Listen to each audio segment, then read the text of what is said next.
민주당과 국민의당이 오늘 박 대통령에 대한 탄핵 추진을 당론으로 결정했습니다. 어제 모인 야권 대선 주자 7명도 대통령이 사퇴하지 않는다면 탄핵으로 갈 수밖에 없다는 입장을 거듭 밝혔는데요. 만약에 26일까지 박근혜 대통령이 퇴진하지 않는다면 국회는 지체 없이 탄핵 소추 절차에 들어가야 할 것입니다. 하지만 이 탄핵을 추진하는 야권도 내심 복잡한 사정이 있습니다. 먼저 국회에서 탄핵을 통과시키기 위해서는 전체 의원의 3분의 2, 200명 이상의 동의를 얻어야 합니다. 그러려면 무소속을 포함한 야권 의원들 171명에 새누리당 의원 29명이 추가로 필요합니다. 자, 어제 새누리당 비박계 32명이 탄핵에 찬성한다는 입장을 밝혔는데요. 만약 이대로 표결이 이루어진다고 해도 찬성이 203명, 그야말로 아슬아슬한 상황입니다. 또 탄핵안이 국회를 통과한다고 해도 헌법재판관 9명 중 6명 이상의 탄핵에 찬성을 해야 합니다. 그런데 헌법재판관 9명 중 6명은 박 대통령과 이명박 전 대통령 그리고 새누리당이 추천한 인사들입니다. 이러다 보니 오히려 청와대가 나서서 이럴 바에는 차라리 탄핵을 추진해달라고 주문하는 형국이 됐습니다. 그런 경우라면 차라리 헌법상, 법률상 대통령의 책임 유무를 명확하게 가릴 수 있는 합법적 절차에 따라 하루빨리 이 논란이 매듭되어지기를 바랍니다. 게다가 헌재는 최대 180일 안에 결정을 하도록 되어 있는데요. 그 사이에 청와대는 충분한 시간을 벌 수 있다는 점도 야권이 탄핵 카드를 자신 있게 꺼내지 못하는 이유 중 하나입니다. 자, 본격 시작된 탄핵 정국 어디로 흘러가게 될까요? 자세히 짚어보겠습니다.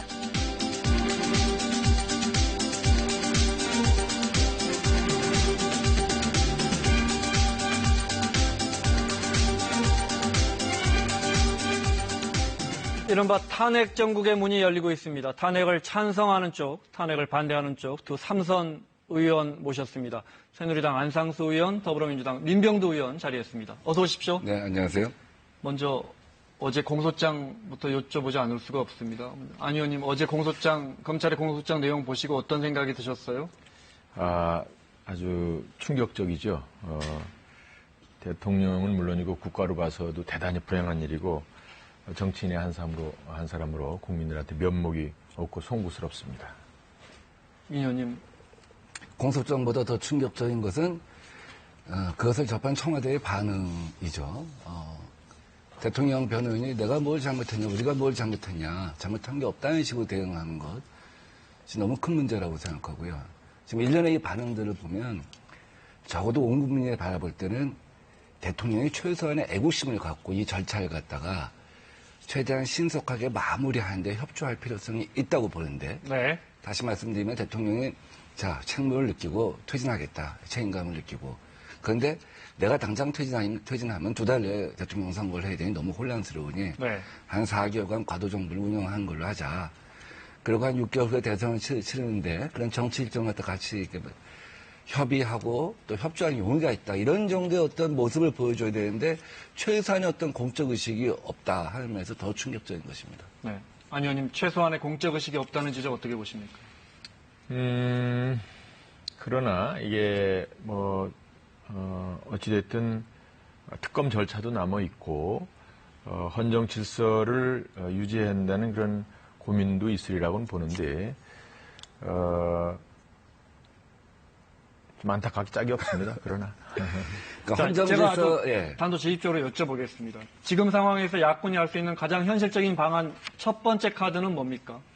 우선 대통령이 질서 있는 퇴진에 동의하도록 하는 것이 국가를 위해서 제일 좋다고 봅니다. 근데 만약에 그게 지금 현실적으로 어려울 것 같습니다. 만약에 대통령이 질서 있는 퇴진을 갖다가 수용하지 않는다고 한다면 탄핵 절차에 들어가야 한다고 생각합니다. 공소장에 적시된 사실보다 더 무서운 범죄는 뭐냐면 헌법의 기본 질서를 갖다 위배했다는 겁니다. 2004년도에 헌법재판소가 이렇게 판시했습니다. 모든 법률이나 헌법을 위반한다고 해서 탄핵 사유가 발생하는 것은 아니다.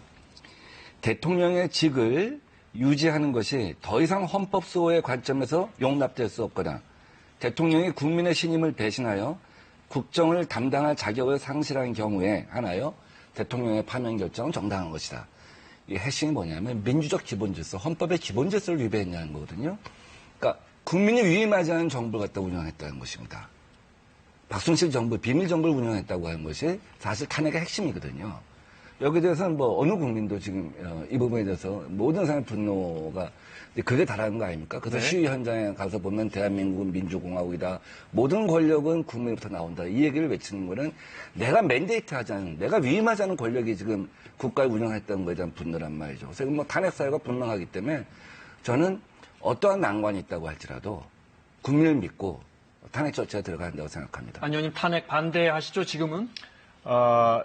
지금은 유보적입니다. 유보적이십니다. 그 이유는 네. 우리가 정말 국민 분노를 충분히 이해하고 저 자신도 물론 대단히 안타깝게 생각하고 평화 시위에 대해서 우리 국내적으로 다 놀라고 있잖아요. 그렇게 네. 국민들이 성숙한 모습에 대해서. 그러나 우리는 결국은 국가와 국민을 생각을 해야 됩니다. 우리가 탄핵이 아무리 지금 올바른 절차를 하더라도 그 과정에서 정치적으로 굉장히 어려운 상황이 있을 수 있습니다. 지금 트럼프 대통령이 당선이 돼서 세계 질서가 재편되고 있고 국방과 외교 문제가 엄중합니다. 이런 상황에서 정치적으로 이렇게 어렵게 가놓으면 안 되고 뭔가 좀 더 현실성 있고 합의가 가능한 네. 그러한 대안을 마련해 가면서 대통령에 대해서 그 벌을 준다든지 또 처분하는 것이 같이 병행이 돼야 된다 이렇게 생각을 하는 것입니다. 정치적으로 해결하는 게 현재 법으로 해결하는 것보다 우선돼야 한다. 그래서 그게 질서 있는 퇴진론이었죠. 제가 네. 11월 3일 맨 처음 제안해서 정치권에서는 대체로 공감대를 형성하고 있는 일종의 정치적인 해법이라고 할 수 있는데 지금 대통령께서는 전혀 그것을 수용할 의사가 없는 것처럼 보인단 말이죠. 그러니까 국가와 나라가 망해도 나 혼자만 살면 되겠다 하는 것이고 또 일종의 어떤 정치적인 자기 최면 상태가 아닌가 하는 생각이 들어요. 그래서 이 상태를 계속 유지하면 안 된다. 그러니까 헌법이 왜 대통령의 권리, 사고 시에는 2달 내에 권리에 의한 선거를 갖다 치러서 5년 임기의 대통령을 뽑게 했느냐. 네. 국정의 공백을 최단 시기에 해결하라는 것이죠. 그래서 헌법에 정해진 절차, 사임을 통해서 새로운 선거를 하든 아니면 탄핵이라는 절차를 훈시 규정은 6개월 되어 있지만 과거에 노무현 대통령 탄핵 재판 때는 2달 2일, 62일 걸렸거든요. 근데 지금은 그때보다 더 단축해서 진행할 수 있다고 생각합니다. 네.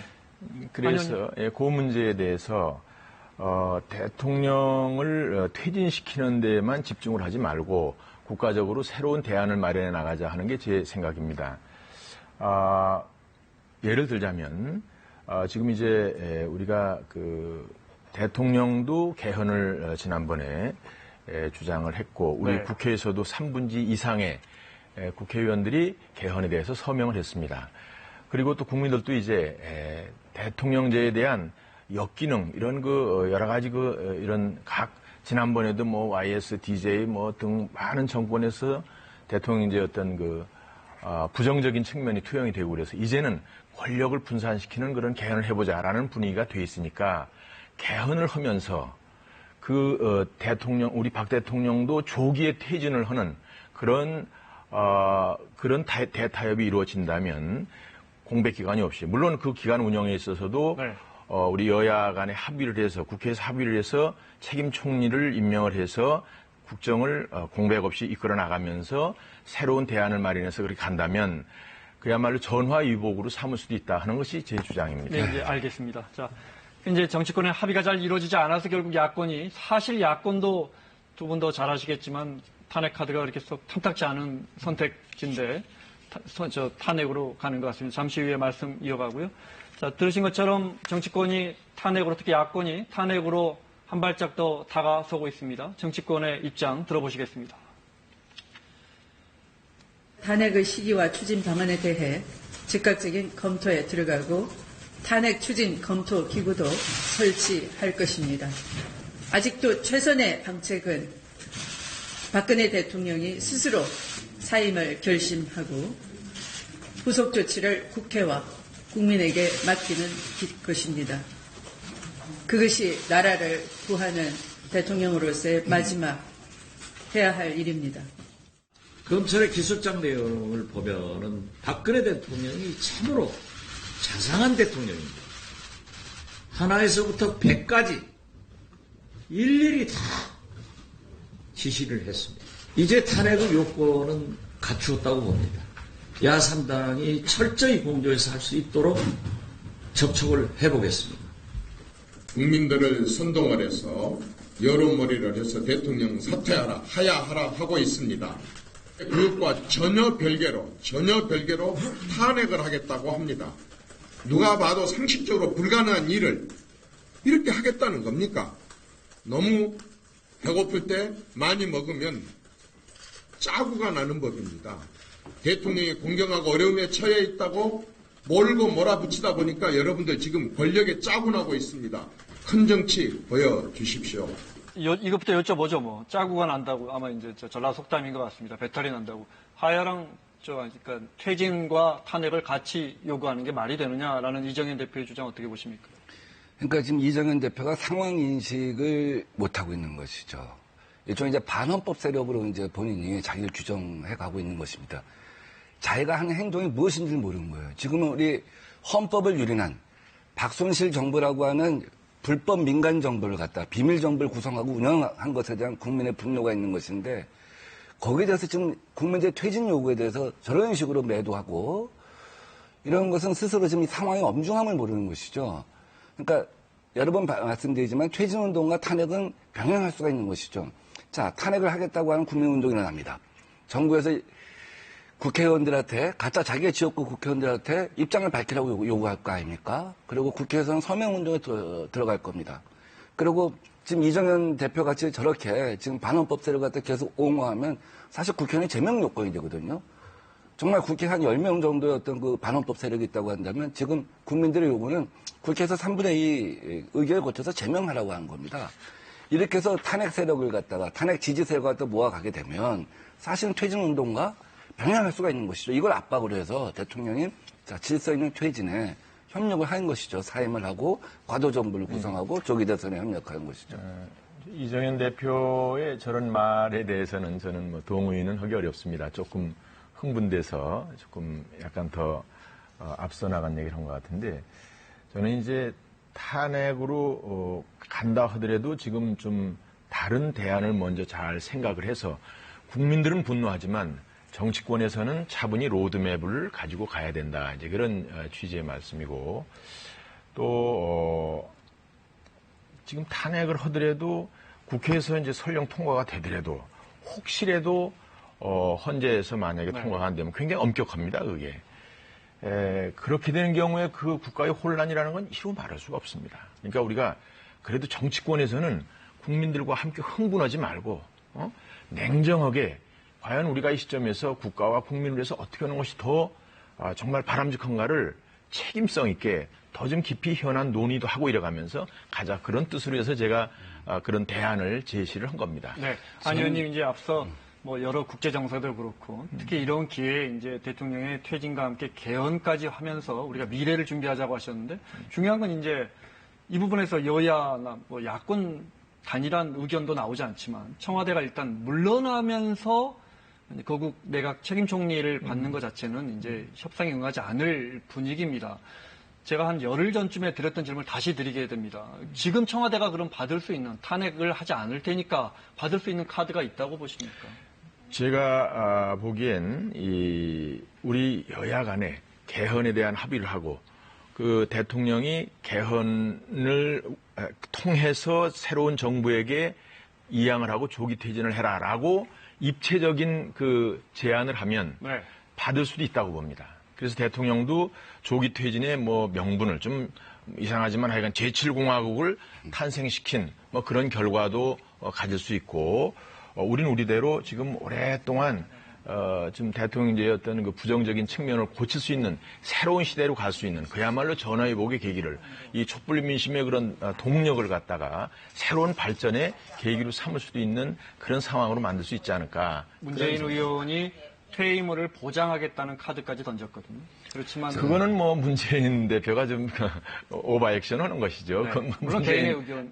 물론 이제 뭐 그분이 무슨 보장해서 될 일도 아니고 그렇습니다만 그거는 뭐 본인이 또 아닌 게 아니라 뭐 대통령 되고 나서 좀 봐주겠다 뭐 이런 뜻으로 또 해석이 될 수도 있는데 저도 그거 봤습니다만 그거는 별로 그 합의를 이뤄내기가 어렵고요. 저는 개헌에 의해서 지금 현재 대통령 임기를 단축하고, 그러니까 임기를 갖다가 중지시키고 새로운 공화국을 출범시켜서 이 문제를 해결한다는 그 해법에 대해서는 동의하기가 어렵습니다. 지금 대통령을 탄핵하자는 거지 현재 헌법을 탄핵하자는 것은 아니거든요. 현재 헌법의 탄핵에 대한 국민적 합의는 없단 말이에요. 그런데 엉뚱하게 대통령은 사면을 시켜주고 헌법을 탄핵하는 것이죠. 논리적 비약이 있습니다. 그거는 또 다른 국민적 합의가 있을 때만 저는 가능하다 하는 생각이 들고, 이 문제에 관해서 저는 질서인 퇴진을 갖다 맨 처음 제안하고 그 로드맵도 제시했었지만 이제는 방법이 없다. 탄핵밖에 없다는 것이죠. 왜? 대통령께서 수용하지 않을 거라고 지금 계속 앵커께서 질문하지 않으셨습니까? 사실 초등학교 5학년 학급 반장도 최소한 어떤 공인의식이 있습니다. 자기 학급을 위해서, 자기 초등학교를 위해서 내가 어떤 선택을 해야 하는가. 그리고 아파트 분야에서도 혹은 동네 어떤 새마을 단체에서도 다 그런 공인의식이 있는데, 이 대통령을 보면서 우리가 정말 십몇 년 동안 새누리당, 한나라당이 한 사람을 갖다가 한 사람의 가짜 우상을 만들었구나. 실제는 허상인데, 실제는 어떤 공인의식이 하나도 없는 사람을 저렇게 포장해갖고 지금 국가를 이렇게 망쳐놓은 겁니다. 그렇다고 한다면 이분한테 우리가 더 이상 기대할 게 없기 때문에 이제는 탄핵이라고 하는 정도를 가야 한다 하는 생각이고요.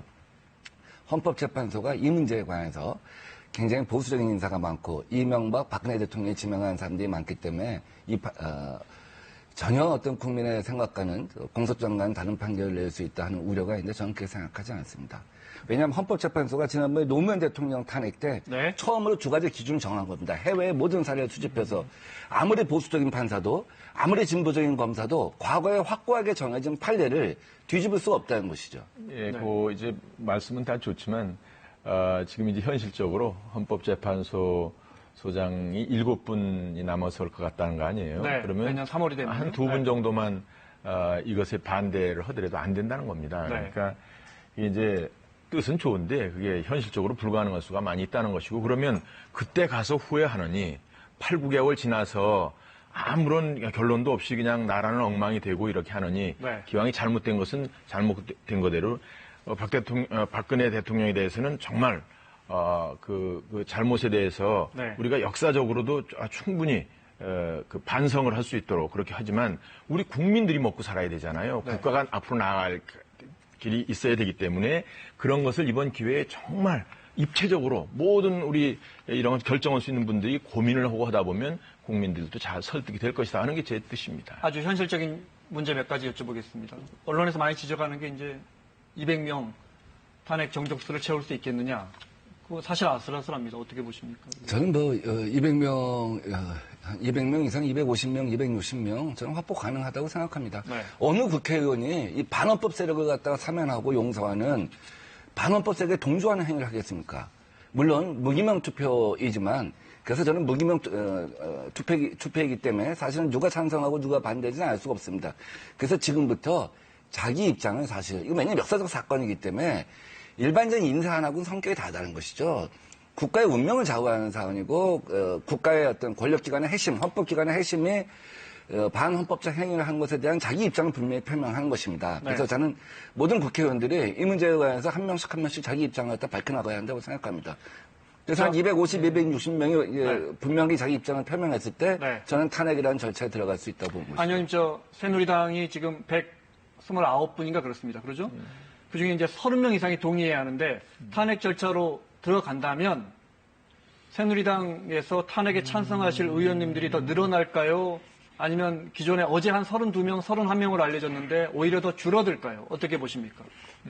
지금으로서는 예단하기 어렵다고 봅니다. 지금으로서는 저도 탄핵을 할 상황이다라고 생각을 하면서도 지금 탄핵만이 유일한 방법이냐? 화학김에 그거 정말 별짓 다 할 수 있지만 결국은 이것이 유일한 선택이냐 하는 거에 대해서 우리가 고민을 하지 않을 수가 없다는 거죠. 그게 바로 말씀드린 그대로입니다. 7, 8개월 동안 나라가 분열이 된 상태에서 여러 가지 이 중요한 국제적인 아젠다나 국내 경제, 일자리 문제 이런 것들은 정리가 안 된 상태로 그냥 정말 정리 안 된 채로 흘러가게 되는 것이 과연 옳을 것이냐라는 것을 고민을 안 할 수가 없다는 것이죠. 네. 아니, 대통령이 지금 그 권한을 유지한 것 자체가 혼란이라고 보는 거예요, 국민들은. 지금 8개월 동안의 국정공백, 대통령이 권한을 정지당한 상태, 이것을 국정공백으로 보는 것이 아니라 국민들 입장에서는 최순실을 위하여, 최순실의 딸을 위하여 평창올림픽까지 국가 예산까지 동원해서 또 사기업의 어떤 근거를 갖다 약탈해가면서까지 이런 행위를 저지른 것, 이런 상황에서 국민의 신뢰가 유지되지 않는 상황에서 이 대통령이 8개월을 유지하는 것이 더 국정에 더 큰 혼란이라고 보는 것이죠. 그래서 국정의 혼란을 최소화하기 위해서는 이미 과거에 헌법재판소에서 마련한 그 어떤 원칙이 있기 때문에 이에 따라서 최단 기간 내에 판결을 하라 하는 얘기죠. 8개월이 뭐 우리가 걸리고 싶어서 걸리는 게 아니라 네. 그 우리가 국회 의결 과정이나 헌재 판결 과정이 그렇게 걸릴 거라는 거고. 헌재는 최장 6개월이죠. 그렇습니다. 그러니까 그렇다면 그것을 최소화하면서 이거를 전화위복으로 계기로 삼는 그런 지혜가 더 중요하지 대통령 벌 주는 데만 집중을 하면은 되겠느냐 그런 것보다는 그것도 뭐 하지만 결국은 미래를 향해서 우리가 나아가야 되고 지금은 다들 국민들도 화가 나서 그러시지만 1, 2개월, 2, 3개월 지나서 또 경제가 안 좋아지고 그러면 또 그 미래에 대한 불안 때문에 더 어려워지는 거니까 이것을 정치 지도자들이 이것을 잘 합의를 해 나가자 그런 뜻입니다. 알겠습니다. 마무리를 해야 되는데 마무리 전에 제가 하나만 특검이 이제 곧 임명이 될 겁니다. 네, 반대하셨어요? 반대한 이유? 반대가 아니라 저는 이제 기권을 네. 했습니다. 특검을 해야 됩니다. 그런데 특검 내용이 보니까 야당이 두 사람의 특검을 하게 돼 있더라고요. 네. 민주당하고 국민의당이. 그러다 보니까 그거는 좀 불공평하지 않느냐 해서 제가 기권을 한 겁니다. 기권도 반대죠. 이명박 대통령 내곡동 사저 특검 때, 네. 그 당시 이명박 대통령이 일종의 혐의자일 수 있기 때문에. 네. 이명박 대통령의 선택의 폭이 넓은 특검법보다는 야당이 선택하는 그 특검을 갖다 임명하도록 한 전례가 있지 않습니까? 아니 그렇지만 이번에도 뭐 그렇게 역시 이제 특검이라는 것은 공정해야 되기 때문에 야당에서 2명을 추천한다는 것은 별로 올바른 일이 아니죠. 그래서 그 공정성을 기하기 위한 보완 장치가 있었던 것이죠. 특검의 자격 요건을 상당히 과거에 비해서 이제 강하게 물론 그건 기준을 갖다 엄격하게 함으로써 중립성을 보장. 여야 간에 하나씩 이렇게 하는 것이 균형에 맞는 것이죠. 공정성에. 박 대통령 청와대에서 지금 검찰 조사는 받지 않고 중립적인 특검에 받겠다 했는데 중립적인이라는 단어에 또 주목이 됩니다. 중립적이지 않은 특별검사다. 그래서 조사를 안 받을 수도 있을까요? 그래서 제가 볼 때는 대통령이 특검 자체를 임명 안 하고 갈 가능성이 현재 제가 볼 때는 크다고 봐요. 중립적이지 않다고 하면서 계속 임명을 안 하는 것이죠. 그럼 어떻게 할까요, 안 의원님?